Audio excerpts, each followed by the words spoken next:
Bukan buku itu, bukan yang lain, buku ini aja. Yang tasawuf. Kalau tasawuf Sirul Asrar itu maksudnya bagus, dan bagaimana cara untuk cepat dapat asrar sesuatu yang kita amalkan. Terima kasih. Wassalamualaikum. Ini mau kamu pakai? Waalaikumsalam. Ya Pak Udin.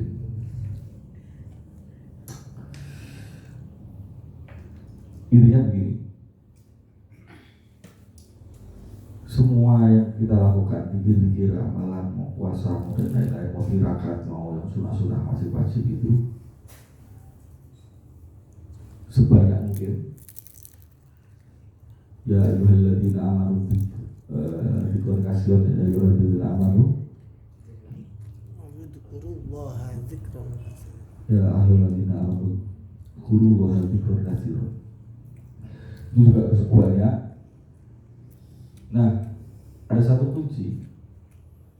Kuncinya lillahi ta'ala atau lillahi wa rasulih. Kalau itu sudah dipegang terus, itu rahasia akan terbuka sendiri. Untuk Allah, untuk Rasulnya, untuk lillahi ta'ala, untuk Allah, untuk Rasulnya. Ini bukan untuk diri kita, bukan untuk nafsu kita, bukan untuk siapa-siapa. Ya, lillahi ta'ala semua. Kalau yang lain-lain itu akan terbuka sendiri. Jadi, itu sudah artinya latihan keikhlas, latihan fana di situ. Karena kalau masih ada motif-motif yang lain, ya nafsu itu berarti masih ikut bermain di situ. Dan akhirnya kalau nafsu banyak bermain, ya dia akhirnya yang menghancurkan amalia, menghancurkan atau menghalangi keberkahan itu sampai pada wilayah kita, menghalangi kebersihan juga. Gitu. Nah, Assalamualaikum warahmatullahi wabarakatuh.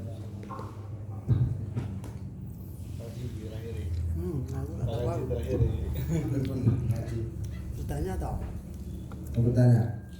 Terakhir. Nomor terbalik. Oke ya, mungkin nanti dilanjut ngobrol-ngobrolnya ya, atau gimana? Setelah dicoba dulu. Ya. Mau dilanjut pertanyaan atau dicukupi dulu? Kalau masih ada ya. Oke, satu ya. Monggo Pak Haji. Terima kasih atas waktu yang diberikan. Nah, temanya kan bedah buku, jadi tak pokok. Pertama tentang judul, Gus. Judulnya itu tasawuf dalam perspektif energi. Yang dimaksud tasawuf di situ apa, Gus? Karena tadi kita bicara banyak itu lebih condong ke tarekat. Apakah yang disebut tasawuf dalam judul buku itu tarekat atau tasawuf secara umum yang berarti akhlak? Nah, mungkin bisa dijelaskan nanti. Kemudian tadi juga disebutkan oleh panjenengan bahwa hampir kebanyakan mengupas buku ini tentang tarekat Naqsabandiyah gitu, dalam membahas sebuah perspektif dari perspektif sudut energi. Nah, tadi juga disebutkan paling tidak ada 5 latifah lataif itu, dan bagian wajah ini baik mata maupun lubang-lubang semuanya yang disebutkan 7 tadi itu terhubung kepada latifatul qalb. Nah, kemudian pertanyaannya adalah yang kedua, yang pertama tadi tentang judul dari buku itu sendiri. Ini biar kita lebih cetar memahami buku itu. Nah, untuk yang latifah yang lain itu hubungannya kemana, Gus, ini? Terkait kemana? Apakah indera tadi itu hanya kepada latifatul qalb saja? Atau ada terhubung dengan yang lain? Kalau tidak, yang lain itu hubungannya dengan anggota yang mana begitu? Yang kedua, Gus. Yang ketiga, energi tadi disampaikan oleh jenengan menjawab pertanyaan Mas Rohman. Yang pertama adalah bentuknya itu sebuah amaliyah cinta kepada perilaku ibadah. Padahal kita tahu banyak orang beribadah, saya sendiri kadang Gus, iku siji nek mergo ono ganjarane seneng Gus. Nomor loro kadang kita masih punya rasa-rasa gimana-gimana itu. Nah, apakah hanya senang ibadah saja itu sebagai wujud daripada energi tadi? Atau mungkin kita masih perlu energi-energi yang lain? Yang saya maksudkan adalah apakah dari Latifah 5 itu merupakan ada jenjang klasifikasi, sebuah gradasi standar, oh bahwa ini adalah Latifatul Qalb itu bentuk energinya ini. Terus nanti Latifatul Ruh itu bentuk energinya yang ini. Terus ke Latifah yang lain itu juga energinya ini. Nah, mungkin perlu dikupas juga Gus. Di buku itu sama dulu. Nah kan maksudnya biar kita yang beda buku itu. Nah, paling tidak ada 3 pertanyaan. Yang pertama adalah tentang judul tadi, tasawuf yang dimaksud di situ itu apa? Yang kedua, aku udah lali pertanyaan.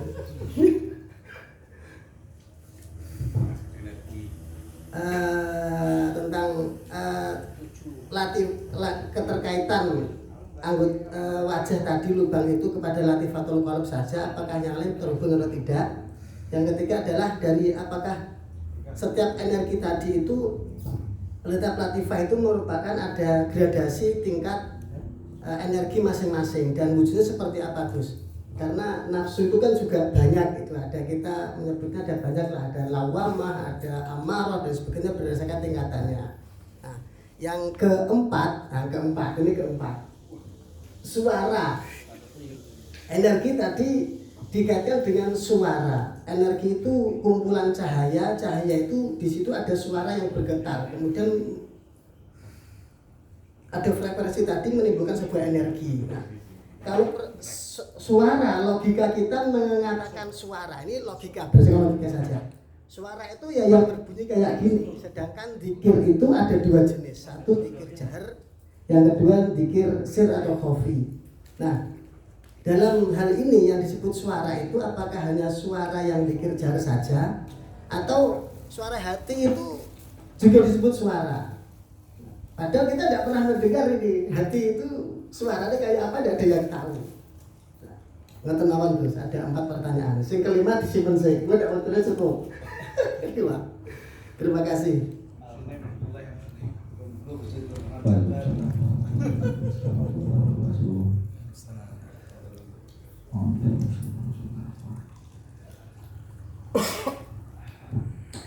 Terus ngapunten tak derenge kula izin yen. Mesti kode. Iki ya, Mas. Langsung di. Mriki iki. Mari berkah lah. Sesuaikan yen. Makasih. Ini dalam sini Bos Anda pertanyaan Pak Subri itu tasawuf itu ya bisa masuk ke definisi secara umum itu termasuk akal. Karena kan tadi sudah saya terangkan bahwa innama bi ustuli utami makarim al akhlak itu tidak hanya dipahami sekedar sesuatu yang lahiriah dengan penerapan syariat atau fikih. Jadi kalau kita tidak bisa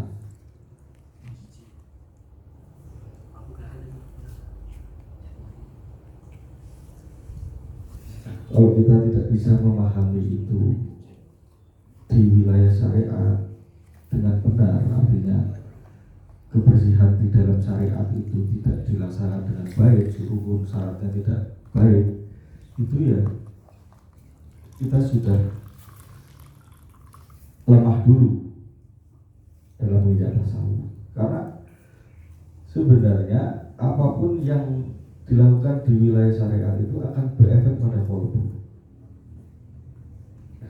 Jadi syariat itu ya makanya ada yang mengatakan bahwa fikih yang dibawa oleh Imam Syafi'i itu sebenarnya fikih sufi. Jadi karena memang paling ketat gitu. Tapi kalau orang itu mengamalkan itu dengan baik sebenarnya bisa diwali lah seperti itu. Cuma sekali lagi kolbu itu kolbu itu tidak bisa dipahami oleh ilmu yang sifatnya tertulis atau teks, atau bahkan sifatnya penalaran pun nggak bisa. Karena begini, saya ada kritik dengan orang-orang yang ngaji hikam. Dia tidak melihat Ibnu Athaillah itu secara utuh, bahwa dia itu pengamal Syadzili, bahwa dia ada kitabnya yang lain, kitab pikir-pikir, kitabnya lain yang membahas-bahas yang sifatnya itu Tazkiyatun Nafs Qulub. Jadi banyak orang mengaji hikam itu akhirnya dengan nafs yang masih tumpukan kotoran masih banyak. Kotoran itu dipaksa untuk memahami bahasa dognya Ibnu Athaillah yang datang dari kejerian kolbu. Akhirnya plus gede mlebu ning minus sing gede akhirnya konslet. Jadi kalau pengamal Torekoh ngaji gue, yo mending karena ada Tazkiyatun Nufus, Tazkiyatun Qulub jalan, artinya ada nafs yang memang dididik dan kemudian menerima informasi itu dengan menambah daya gitu, baik daya nalar, daya pemahaman dan sebagainya. Nah, bagi yang mau berangkat dari kacamata fikih tok ngaji itu, ya itu kasihan sebenarnya, kasihan. Ya memang secara nalar mungkin dia akan paham, tapi kalau masuk ke wilayah-wilayah khusus ya harus mengamalkan, memang harus menjalani, harus pikir, harus. Jadi akhirnya bagaimana akhlak itu menjadi baik, tasawuf itu, akhlak itu kemudian menjadi sempurna, yaitu sempurna itu bersih badannya dikawal dengan syariat yang akhirnya bersih kolbunya dikawal dengan pemahaman tasawuf dan keilmuan tasawuf serta torekoh yang benar. Ya, berarti yang kedua, pertama sudah terjawab, Gus. Yang kedua itu untuk jeruk. jadi ini marai apa namanya begini. Semua latifah itu terhubung. Karena sebenarnya energi itu malak-malak yang hidup di dalam tubuh. Jadi energi sama dengan malaikatan yang tumbuh atau bersih dalam tubuh. Fungsi malaknya atau fungsi lahiriah yang membantu metabolisme badan itu tidak terserap oleh kotoran-kotoran, oleh nafs dan darah-darah kotor itu. Nah, akhirnya kalau jalur itu dibersihkan, itu dia akan campur menyatu. Nah, bagi pelaku tasawuf atau pelaku torekoh atau pelaku yang beristiqomah di jalan itu pembukaannya lain-lain, tergantung wilayah mana yang paling bersih duluan. Bisa jadi yang terhubung oleh hidung, nanti hidungnya dia bisa mencium aroma rohaniah yang macam-macam. Kadang lidah dulu, kadang bisa kulit. Kalau telinga dan mata itu agak dalam karena itu wilayah ilmu, wilayah basiroh, ilmu basiroh yang lebih akhirnya kebutuhan untuk bisa membedakan hak dan batil itu lebih tinggi. Jadi kalau awal-awal kalau usah buka kuping, buka motor itu malah bahaya. Ijek kotor, kok iso dulu, berarti sing dulu itu hopoan. Penampakan. Kotoran menangkap apa? Hanya kalimat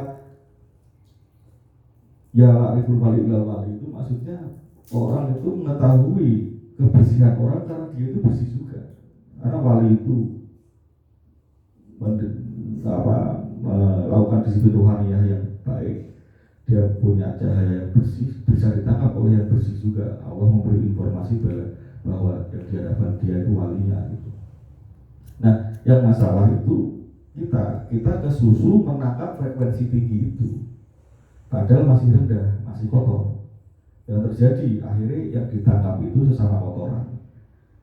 Uruh wali, dia pikir kok uruh Mbah Wali, ya sebenarnya korin-korin dewi itu yang sering menipu kotoran-kotoran itu. Karena wilayah-wilayah di sifatnya ainul yakin yang di tengah-tengah itu sebelum sampai pada aku yakin ini masih bisa tersabotase.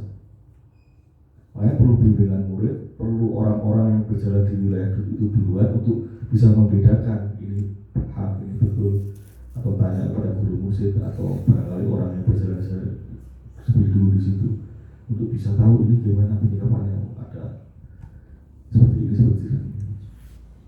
Saya lihat seorang dari Jakarta ke sini. Setelah saya beat, pikirlah ilaha istiqomah. Di dalam pandangan rohanianya waktu pikir itu dia diajak jalan-jalan anak kecil, naik ke tangga-tangga, lihat Quran bersinar, Allah, lafal Allah, Muhammad bersinar itu. Nah, sering begitu sampai dia kemudian dilihatkan mata gitu, ya, Dajjal gitu. Terus saya bilang, ini dia nyaman berita. Saya bilang, gak usah digagas. Itu buat semua. Karena apa? Karena itu datang dari kolbu yang masih kotor. Jadi kalau kita karena itu wilayah itu wilayah yang sangat samar dan halus.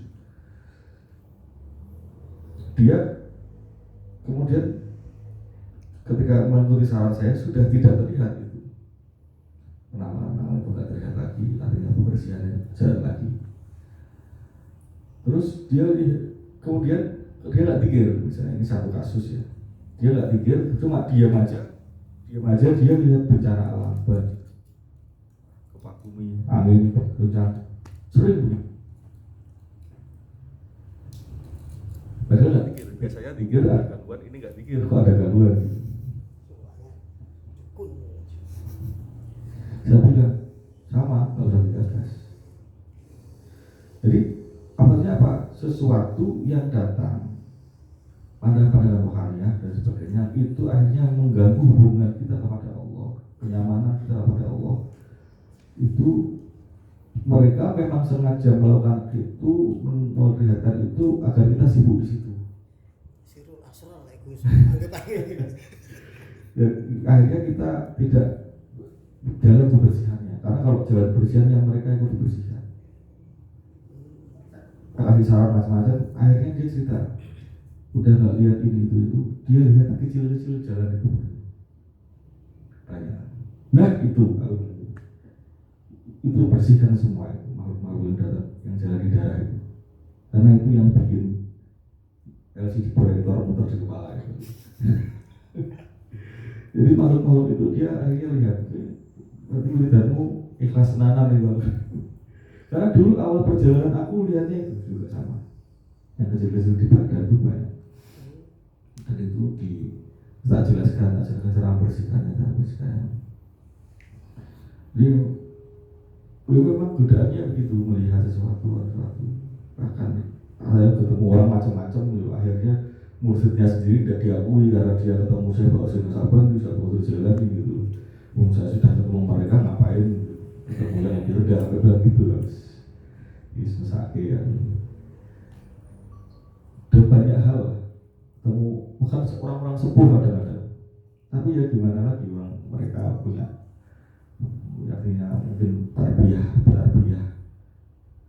yang berbeda. Kalau aku istilahnya orang yang di luar jalan Torekoh atau spiritual itu berjalan ke dalam, membersihkan di dalam, bukan keluar. Nah, spiritual yang di luar Torekoh itu biasanya gaya bebas.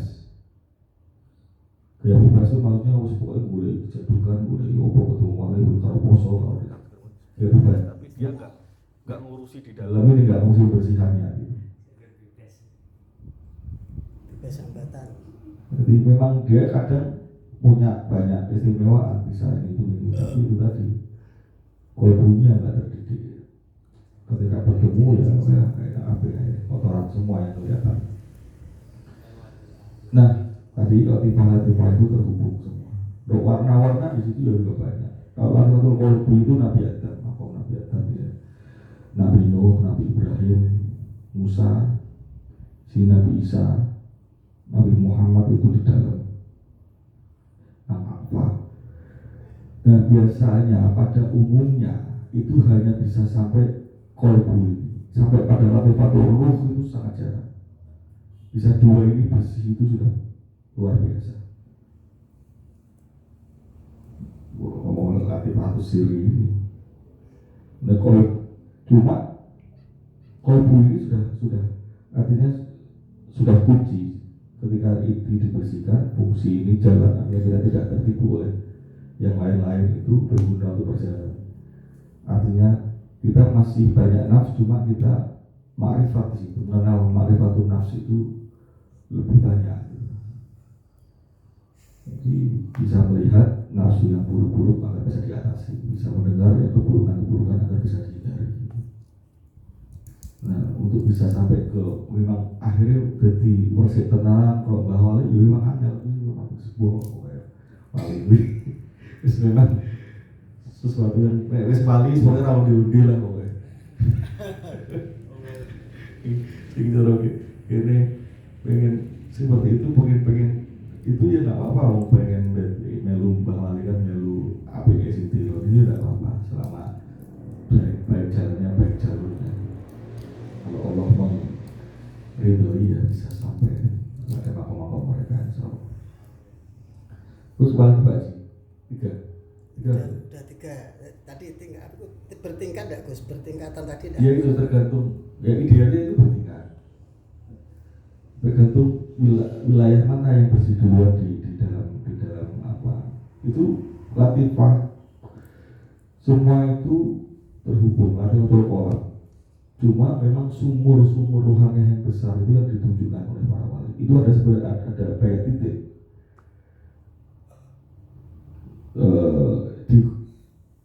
di luar 7 itu masih ada lagi 8-9. Masih ada lagi di titik-titik itu yang memang itu tidak disebutkan. Mungkin iso sing kuwi ketemu dhewe kan gitu. Jadi karena itu lekat di dalam darah itu besi, itu lekat di daging tulang, pembersihan di sekitar itu mungkin sakit kadang-kadang. Karena apa? Karena dia nempel di saraf-saraf, daging, tulang dan sebagainya, kotoran itu. Dan makhluk-makhluk yang pengen nggak bersih juga banyak. Jadi kebukanya satu titik itu nanti akan membantu terbukanya titik yang lain. Karena saluran-salurannya jadi mudah energi untuk mengalir gitu. Dalam dari pikir itu. Terus apa lagi Mas? Yang keempat suara tadi suara. Nah suara itu sih ya bukan masalah jarak atau sirnya. Yang suara itu maksudnya dipikirkan, disuarakan itu dipikirkan. Nah suara itu ya baik yang terdengar maupun tidak terdengar. Nggak terdengar minimal makhluk-makhluk di dalam diri kita itu dengar kalau kita pikir. Bahkan mereka dengar, bukan perintah manusia yang mendengar, tapi yang penting kita bersuara menjadi pabrik pikir di dalamnya. Kalau jahar lebih baik lagi karena getaran yang dihasilkan lebih besar. Ada yang mengatakan sir malah lebih baik 70 kali karena tapi kalau dipikirkan di dalam itu pembangkitan energinya besar. Ya kaifiahnya boleh macam-macam, nyaman di mana lah gitu. Kalau otomatis kalau kondisinya ideal ya tempat bersih, badan bersih dijaga, pakaian bersih, kemudian mungkin di situ ada mursyid atau di makbaroh aulia atau di masjid atau di mana itu dengan pikir sendiri di rumah ya pasti lain. Terus gue punya wangi, gue si wangi lebih banyak lagi yang dibangkitkan energinya. Jadi itu alat bantu apa booster lah yang namanya biasanya untuk pikir itu apa itu disiapkan minyak wangi, siwak, menurut sunnah.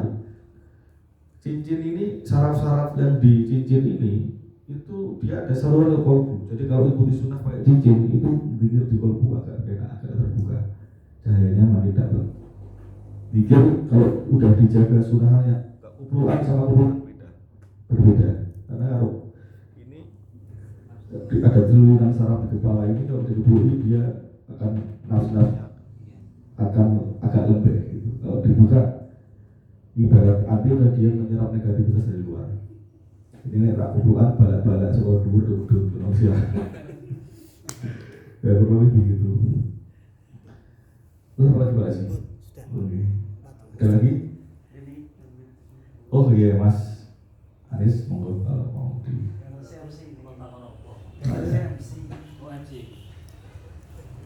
Duh, 5. OMC. Oke, MC ini 10.